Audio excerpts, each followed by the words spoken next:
príležitostiach pri predaji produktov Microsoft alebo všeobecne softwarových riešení do firiem malých a stredných zákazníkov. Malých a stredných zákazníkov klasifikujeme do veľkosti 150 počítačov. Je to taký zhruba stredoeurópsky priemer. Problém je v nedostatočnom zalicencovaní. Buď majitelia nevedia, alebo to prehliadajú, alebo to doslova ignorujú.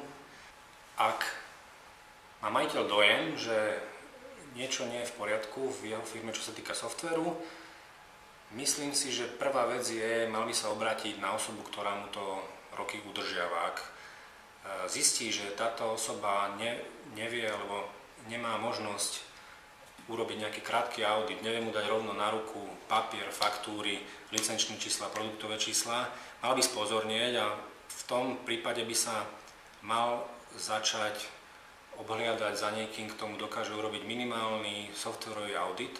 V ďalšom kroku by som uprel pozornosť práve na bezpečnosť firemných dát.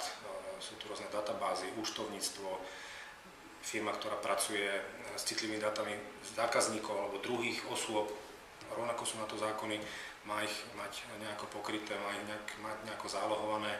Častokrát firmy majú servere u tretích osôb, s ktorými nemajú žiadne zmluvy, u dohodárov a tak ďalej. Ak naozaj si nevie pomôcť, na stránkach Microsoft.sk by si mohol dohliadnúť partnera vo svojom regióne. Dá sa tam dostať veľmi jednoducho cez hlavnú stránku. Partner následne príde, urobí ľahký softwarový audit a popri tom sa bude majiteľa pýtať na problémy, ktoré v tej firme sa vyskytujú.